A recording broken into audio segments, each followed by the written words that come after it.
Welcome to the Piedmont Triad Podcast. Before I get too old, I'm gonna head down to Muscle Shoals. Baby, you can meet me at the station. Welcome to the Piedmont Triad Podcast, where we focus on the flavorful culture of the Piedmont Triad area. I'm your host, David Locklear. And for the next 4 episodes, we are going to be focusing on some of the bands and actors who are going to be appearing at the very first Carolina Chainsaw Massacre, which is going on next weekend, June 3rd and 4th, at Breaktime Billiards on Jonestown Road in Winston-Salem and at Arizona Pete's in Greensboro. And today we are talking to Ari Lehman. He is the first person to ever play Jason Voorhees in the Friday the 13th film series. He was actually the child that shows up at the very end of Friday the 13th Part 1, who pulls poor actress Adrienne King into the water for an amazing scare result that has resonated over generations. Ari talks to us today about his band, First Jason, going to be appearing at the Carolina Chainsaw Massacre on June 3rd and 4th at Breaktime Billiards on Jonestown Road in Winston-Salem, North Carolina on Friday, June the 3rd. And also on Saturday, June the 4th, at Arizona Pete's in Greensboro. Ari talks to us today about what it was like to be a child in the position of being a killer in Friday the 13th and all of his subsequent experiences with the Friday the 13th franchise and all of its producers, directors, and actors. He also talks to us about his experiences as a child actor who was given free rein in the famous scene at the end of Friday the 13th Part 1.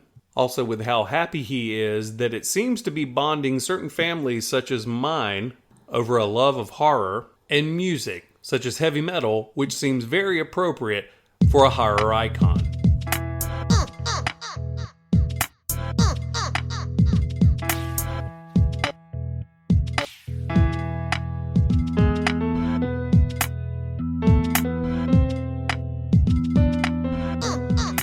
Unexpected chunk out of your day, man. Yeah, that's okay.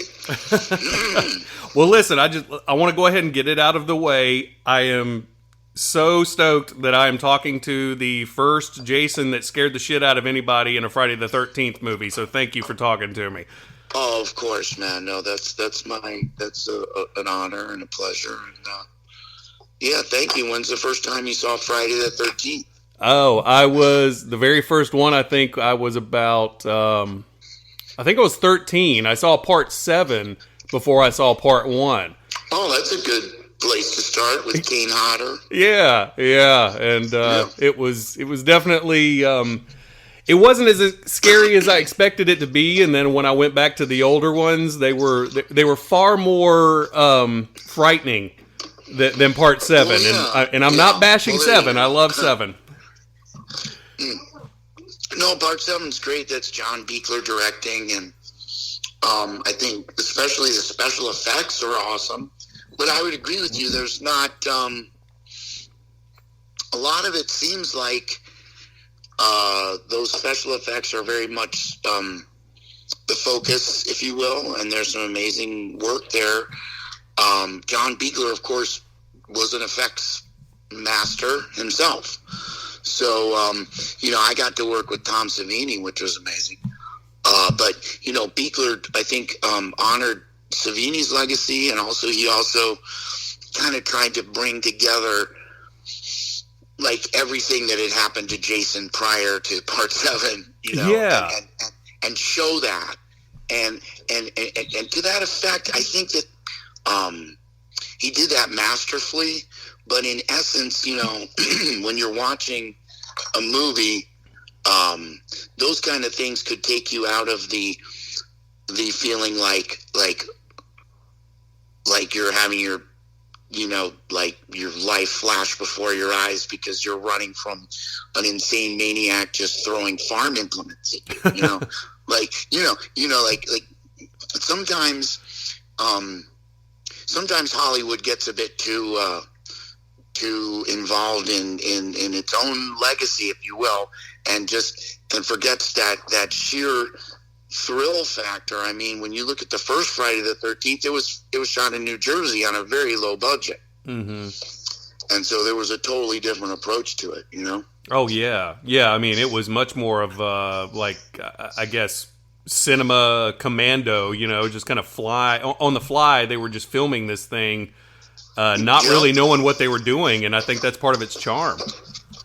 Well, yeah. I mean, it has a certain kind of like haunted house aspect of like, we're going to use the most basic tools to scare your pants off, and you could be in a haunted house and realize, you're absolutely in no danger whatsoever, but you're shaking with fear, because of, lighting and sound and, misdirected,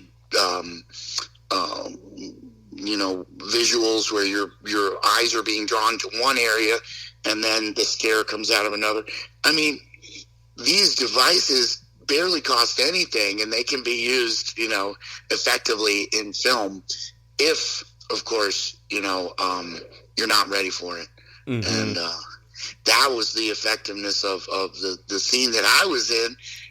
Nobody was ready for that. So on many levels, that just had a scare factor, which just kind of went through the roof. And fans basically forgot that 95% of the movie was about other things entirely, and they just kept saying, "Hey, bring back that Jason," which I'm happy for. Yeah. Well, one of the things I was reading about your experience with being Jason in the first one was how you had to pretty much stay underwater on the side of the boat so that this lake could stay still. Now, was that kind of a pain in the ass to do? I would imagine that's not a fun thing to sit through, imagining how a movie shoot goes. That couldn't have been a short experience. No, it was a very brief experience, actually, because and I experienced absolutely no discomfort, and quite to the contrary, I was having fun the entire time. There's this story about a different person in part 4, which always gets confused with me, and I want to set this record straight every time I hear this repeated, because that's absolutely inaccurate. Tom Savini and Sean Cunningham made it absolutely, totally fun for me, more than you could imagine. It was like we were playing a joke on, Adrian in a way. But no, I was only under the water for a brief amount of time, and meanwhile, I love swimming. And that was one of the first things that, I was swimming, the whole time. Now, a lot of inaccuracies. Okay, the first scene, the drowning sequence, was going to be the only scene of Jason Voorhees in all of cinematic history. That was it. There was no final sequence in the original script written by Victor Miller, and that movie was wrapped in August of 1979 and submitted to Paramount without that ending, the famous ending where Jason comes up out of the water and grabs Alice.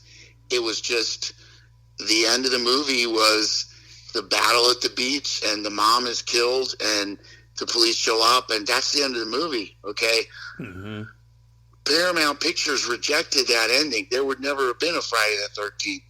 So now in October, that was wrapped in August. In October of 1979, see, I'd gone home thinking, boy, I'm a little boy in a movie that drowns, this kind of sucks. And, I'm dead, which kind of sucks. I went home, see, Sean Cunningham calls me up and he says, now it's October.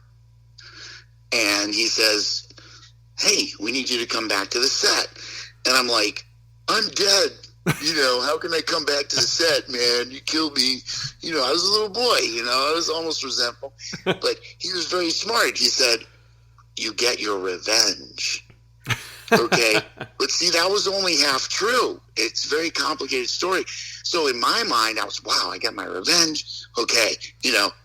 Of course, he didn't even say your character gets his revenge. But I literally took a bus again all the way from Connecticut to New Jersey to shoot this. And, the way that it was done, they handed me this script, and it says Alice's dream. And I was furious. He told me I'd get my revenge. And, of course I had to kind of keep it to myself. But I expressed that, no, Jason comes back to life. He's reincarnated. Now, in my mind, that made perfect sense because I read, Swamp Thing, and I read all these comic books back then. I read, X-Men and, I don't know, Creature from the Black Lagoon. It just seemed absolutely no problem. The blood from the mom's decapitation goes into the lake. Suddenly, she can call him from the afterlife, et cetera, et cetera. He's somehow reanimated, of course. Yeah. So, but Sean Cunningham and Tom Savini said, now, Ari, people can't come back to life after being at the bottom of a lake for 11 years. And that's why you look like this with all this, with all this muck all over you. But no, in my mind, I said, no, bitch killed my mom. I'm coming for revenge. So Tom Savini very wisely took me aside and he said, Ari, listen, as an actor, you can have whatever backstory you want to have to get the right effect on screen. So if that's what you think, he said it this way, literally, he said, if you were a ghost in a dream, well, then you would have the conviction that you were a ghost, right? Yeah. You wouldn't know you were in a dream. And I said, fine, you want to think of it that way, that's fine. In my opinion, this is what's happened, that's fine. So and it gets even better because Sean Cunningham put an enormous amount of trust in me. Mm-hmm. And that may have led to this whole thing. because remember, it was low budget. So he had the makeup, and the makeup wasn't going to last underwater, you see. That's why I wasn't underwater. People always ask you underwater. There's no way you can't have prosthetics underwater for only a few moments. They'll come off, So it had to be done quickly.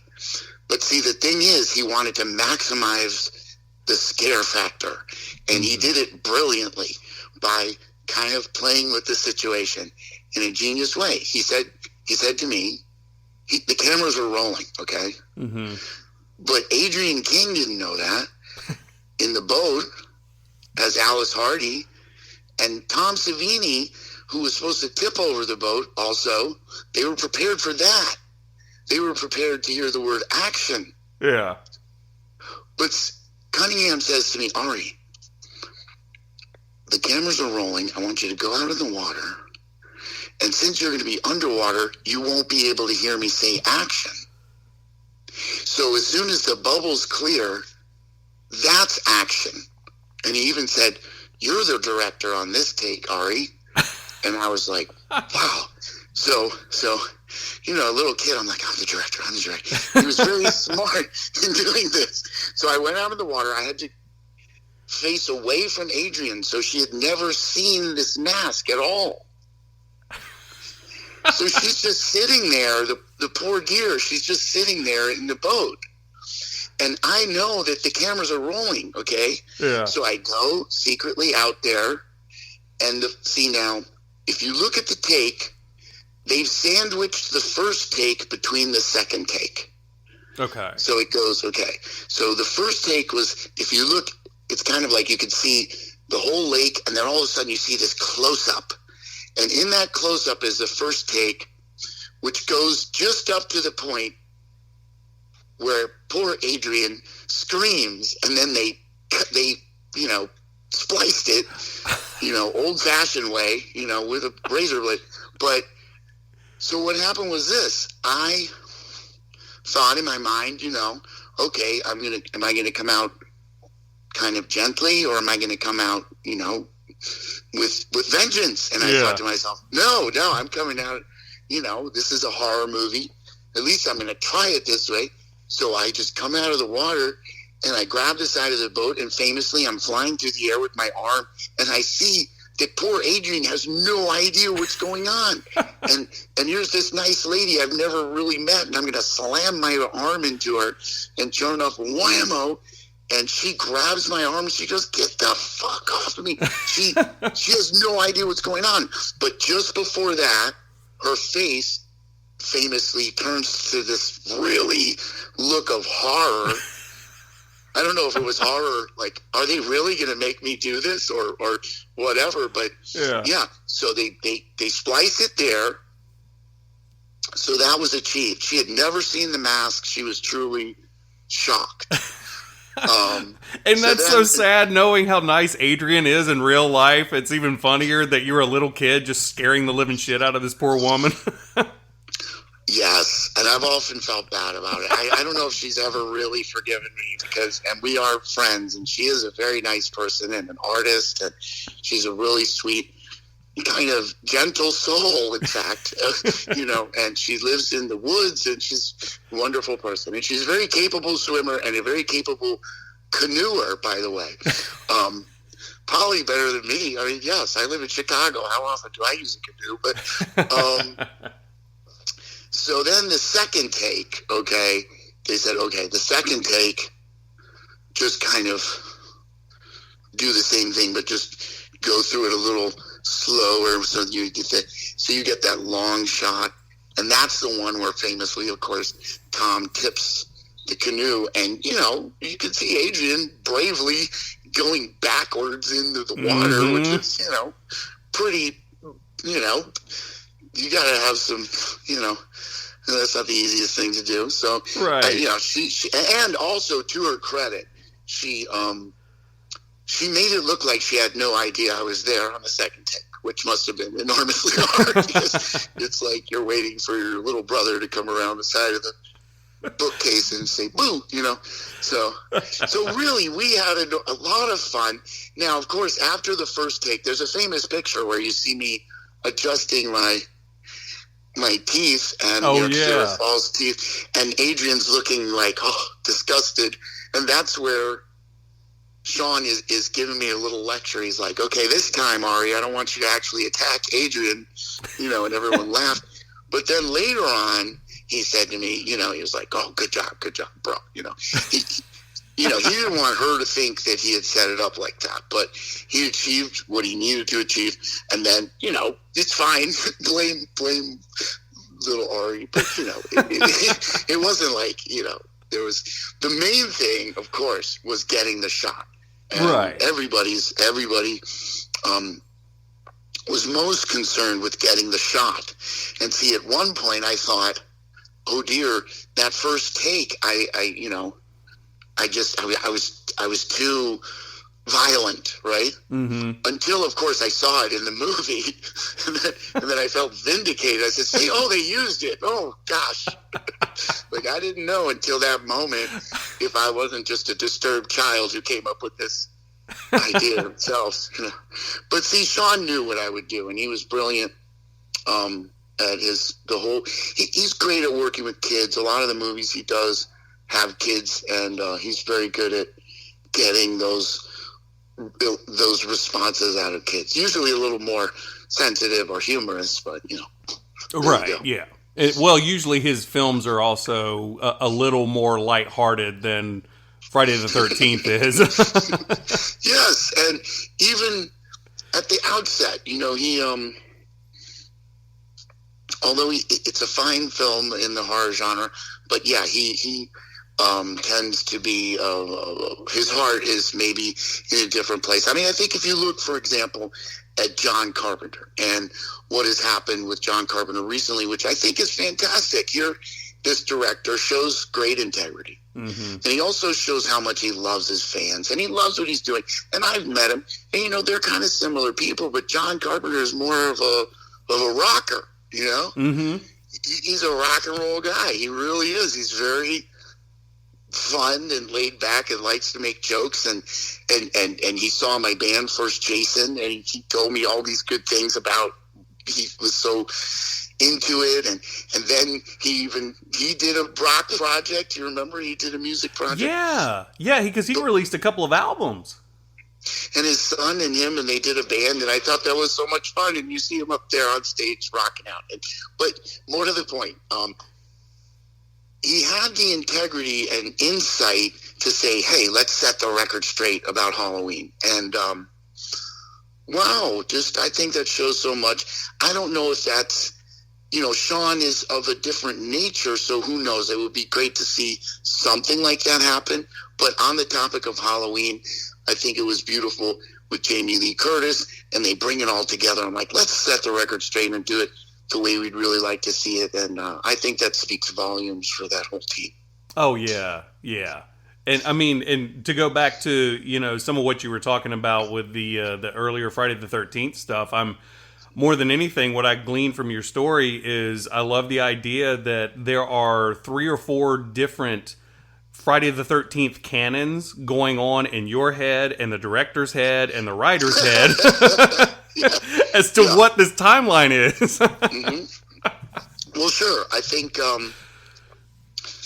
that kind of ambiguity lends itself to kind of a successful response from the fans, in my opinion. If things are too defined,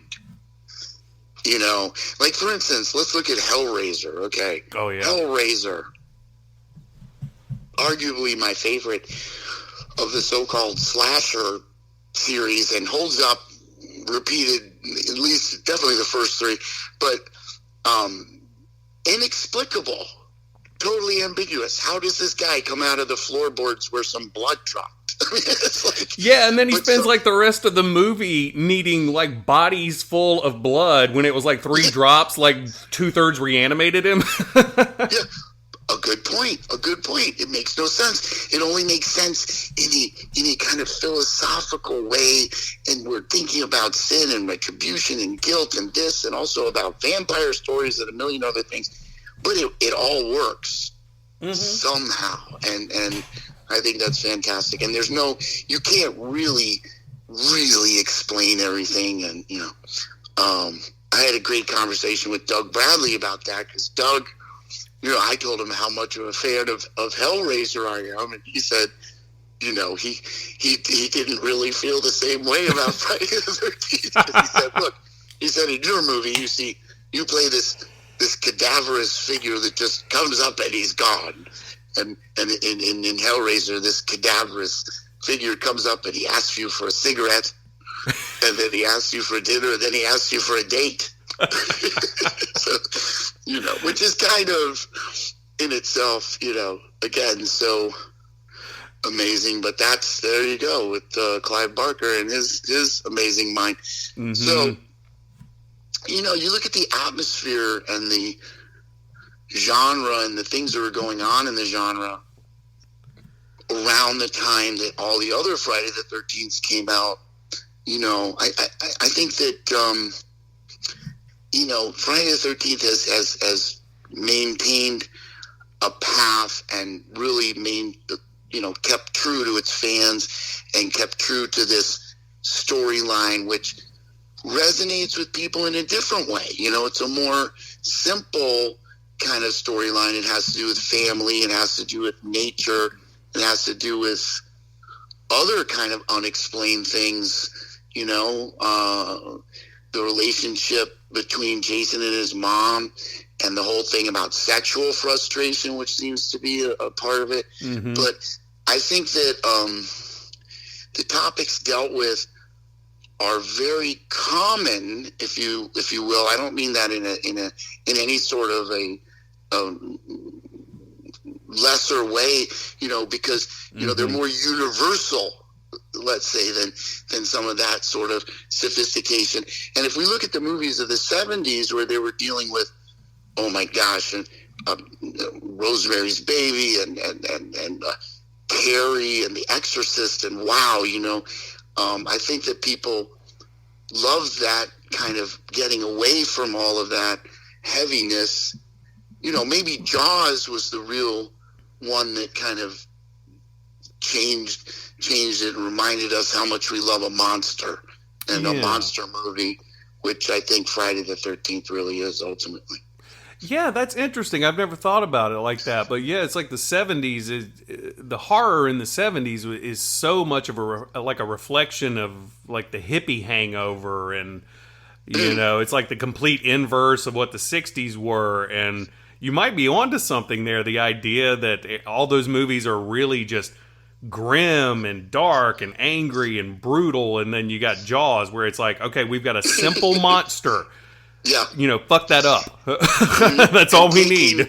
And again, taking a safe, bucolic, fun place like the beach, which is usually so much fun, and making it into a absolutely terrifying place.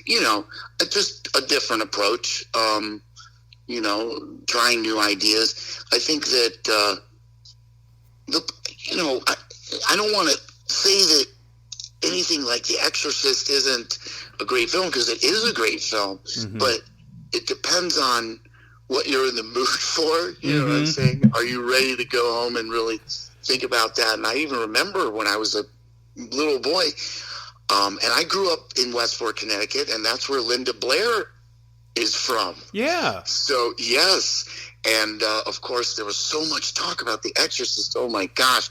And I just thought, it just basically, are people having fun with that? Is that fun? Is that the reason they're going to that movie? It's like when you're in the mood for the opposite of fun, that's the kind of stuff you go to. Yes. Well, it's like, there's so many different sides of fun, if you will. And like, you see that at a rock show, you see that at a horror con. Some people are there to rock out. Some people are there for cosplaying. Some people are there to get scared and see something mortifying. Some people are there to meet people, and some people just want to shop. So everybody has fun in a different way, Yeah.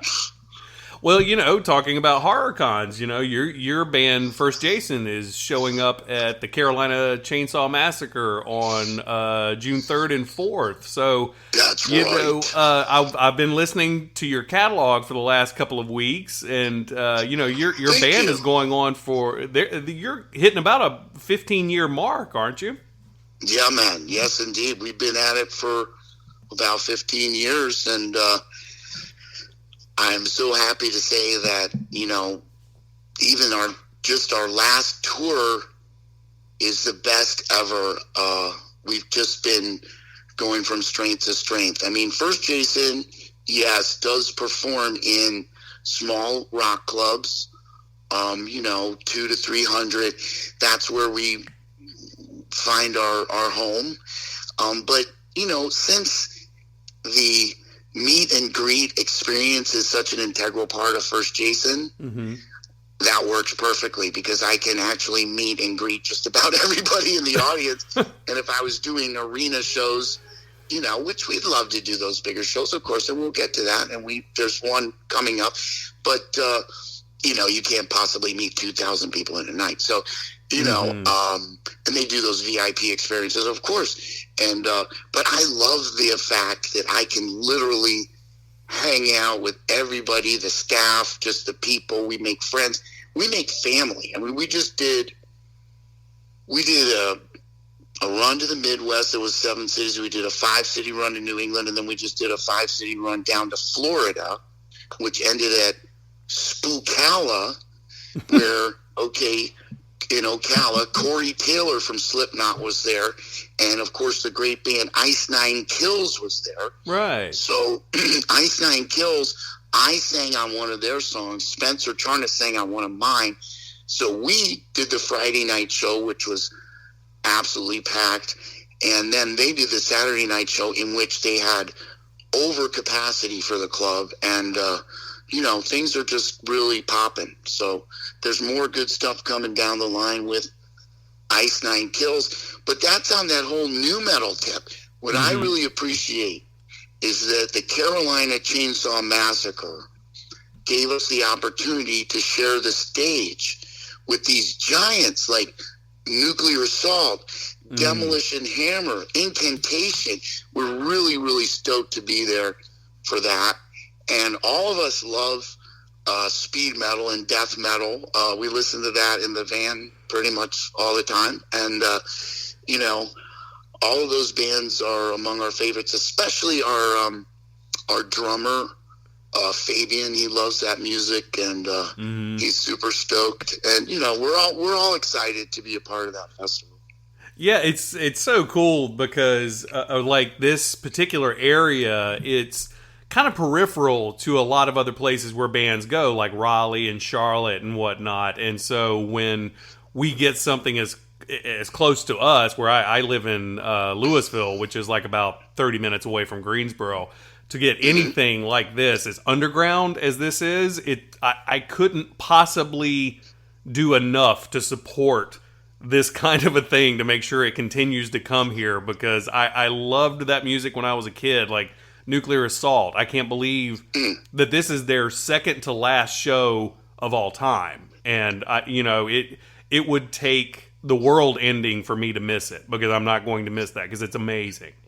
Oh yeah, that in itself is fantastic, and I think that events like this really thrive in that atmosphere. Sometimes in the bigger cities, DJs, electronica, other kinds of trends are more prevalent. But if you go out into the hinterlands, as we do, first Jason, literally, if you look at the towns where we play, very often sure, we do play bigger towns, but we'll spend most of the week playing, out in the middle of nowhere, where we're traveling through Pennsylvania, Ohio, Michigan, Nebraska, Oklahoma, all over Texas, wherever we are. And we love it when we're like a place like Greensboro. There's a lot of Jason Voorhees fans out there. Amen. You know what I'm saying? There's going to be more Jason fans out there, except for, than in the city in general. Yeah. Except for, I have some gang friends who are really into Jason, but that's a different thing. But Greensboro, we're really excited to be there, and it seems like a great time of year to be there. And we were just down. Where were we? We were coming up through from Florida, so we had also played Nashville for the first time ever, which was amazing. Knoxville, Chattanooga, which was huge for us. Atlanta, which was amazing. And but we do tend to go through and find things like, where do we go on the way back? It was beautiful weather, so we stopped at a big farmer's market, and we picked up some peaches in Georgia. Okay. Oh yeah. And then some pecans. Oh, I have like so many pecans. My wife is figuring out different recipes with pecans here, but so I got to figure out, what are we going to get in North Carolina? I mean, when we get up there, what is the food specialties there? We'll I would say the barbecue. Yeah, you got to hit the barbecue. Well, my band will gobble the barbecue up en masse. I will go ahead and warn you, and I will say, I don't know if they're going to get pissed at me. It's entirely possible. There's a place nearby. They're called Stamey's Barbecue. That's near the club that your guys are going to be going to. Don't go there. Don't go there. Don't go there. Okay, yeah. Leave that one out. So when we get there, we'll make sure we get some good barbecue. Yeah. That's for sure, man. Oh yeah, for sure. It's a lot of fun. I mean, I hope you like vinegar, because if you don't like vinegar, you're going to be in a bad place, because that's pretty much our barbecue. I love vinegar. What do you mean? Okay. I eat apple cider vinegar. Oh yeah. There you go. You'll be in good hands then. So that's very healthy barbecue. You see, that's better than all that sugary sauce. Yeah, exactly. We remove the sugar. Now, we don't remove the fat, but we remove the sugar, That's awesome, man. Now, we love visiting all those little places, man. That's where you get the flavor of where you are. Mm-hmm. And then also, quite frankly, the appreciation, like you're saying, the people, okay, we don't always get this out here. Well, that's what we love. We love to be in those places. We've got places like Warren, Pennsylvania. It's this little town in western Pennsylvania. We've been there so many times. First we started out, they reached out to us. Oh, we see you're coming through on a Monday, Tuesday, you know, because they have a Days Inn there. They give us hotel rooms. So we'll get like 100, 200 people in their ballroom.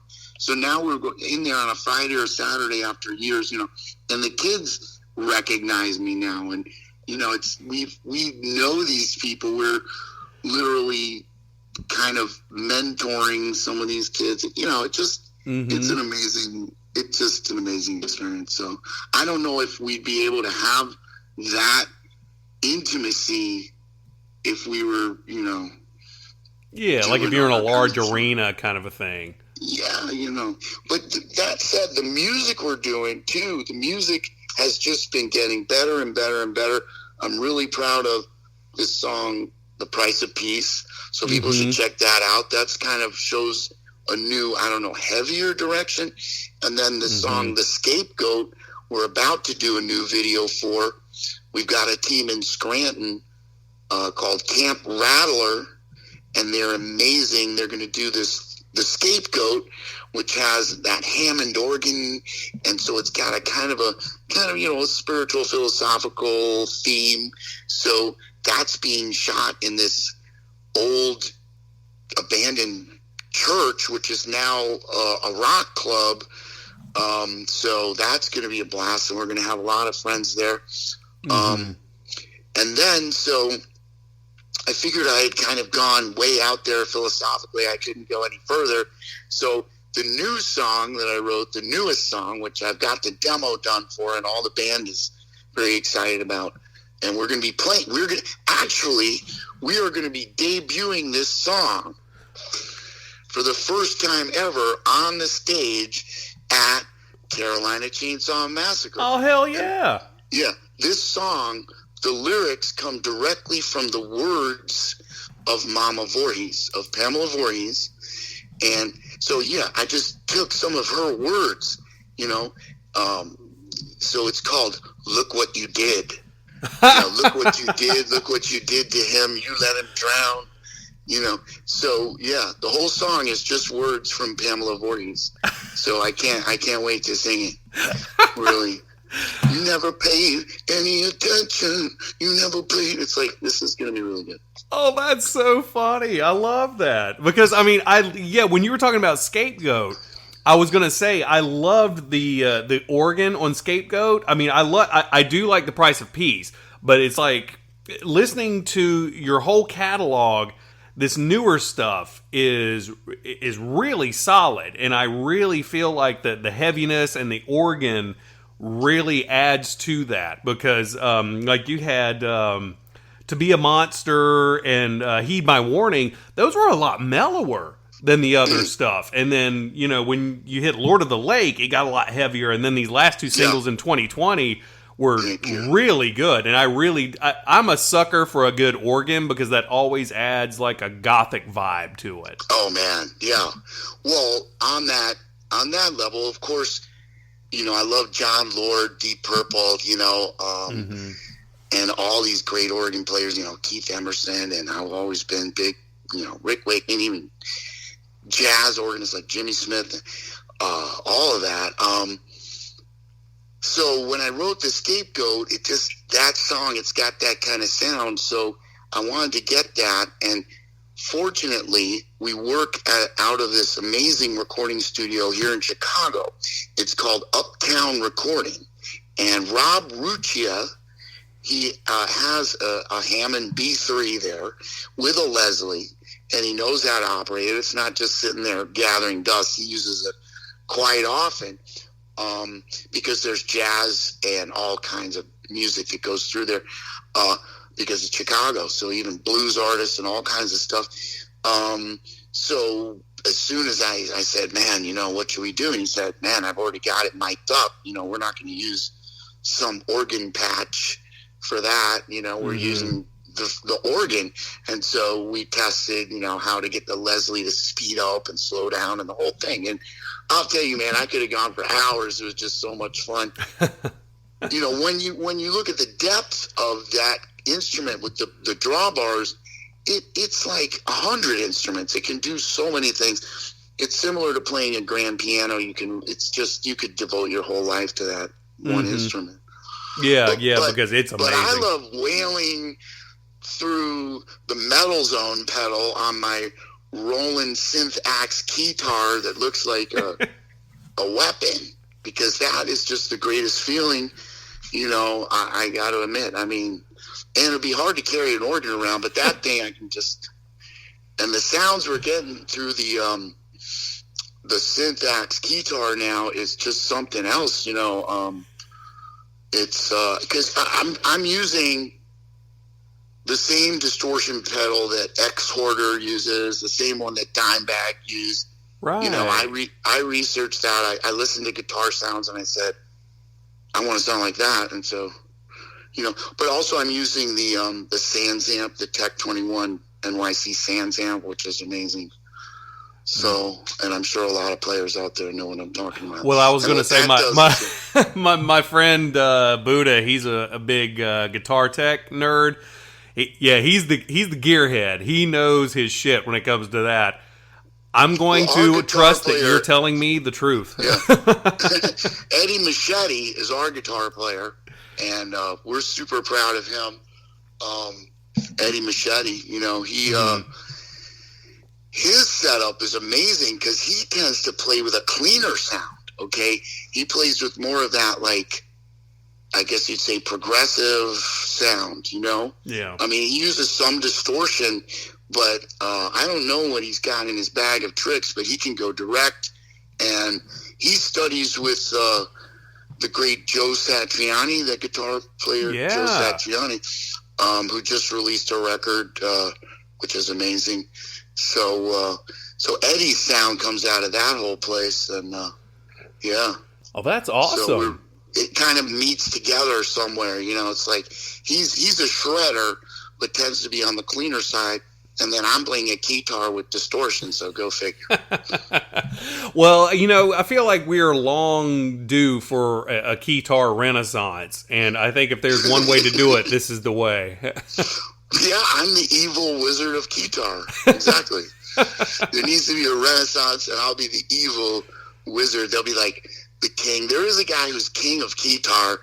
Oh, I forgot his name. I wish I could remember it, but he's amazing. And we have saluted each other across the interwebs many times. But he deemed me the evil wizard of guitar. I'll take it. Well, that's a hell of a title to have, because that will never, at this point, it will never go out of style. That will make you a badass forever. That's right. I'm like Sauron of the guitar.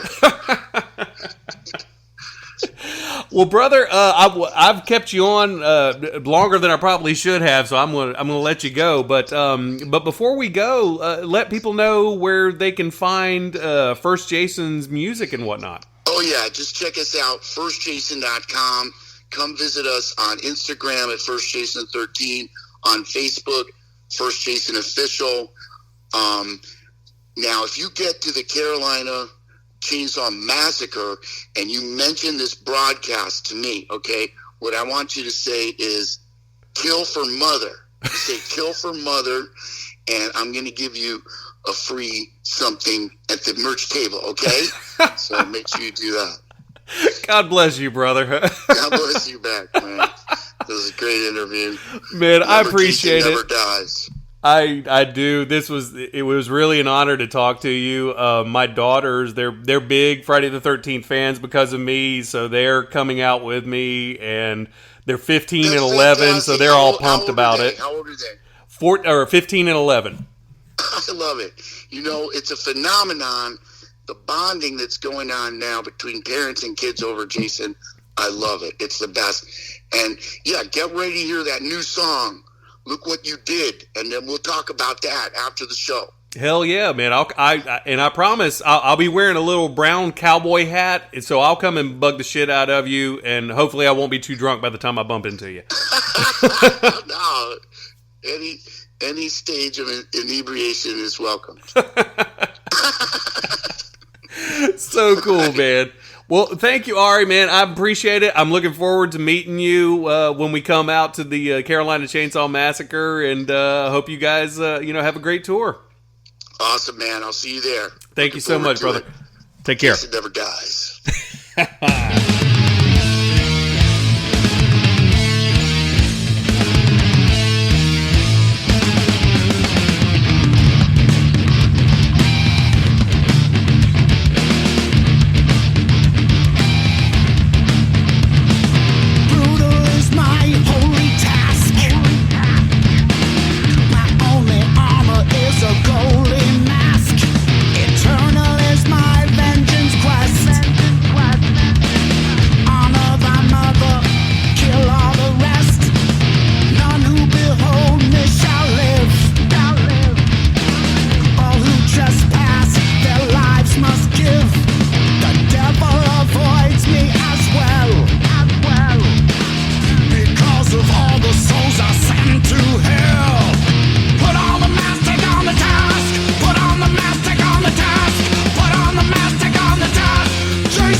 So that's going to do it for this episode of the Piedmont Triad Podcast. And the song you just heard was Kill for Mother by Ari's band First Jason. I hope that wasn't too surprising of a transition as to what you're normally accustomed to on the end of the podcast. Watch out in the next couple of days for another episode focusing on the musicians and vendors of the Carolina Chainsaw Massacre Festival that is coming on June 3rd and 4th in Winston-Salem and Greensboro. Our next episode will focus on the vocalist for one of the appearing bands at the Carolina Chainsaw Massacre. Paul Ray of the local band False Prophet will be talking to us about his appearance at the festival and also his ideas about religion and being raised in the South with a sort of contrarian point of view when it comes to traditional Southern values. So until then, take care, Piedmont Triad area. She keep on moving. You're like the devil when the sun goes down. Stay away from me.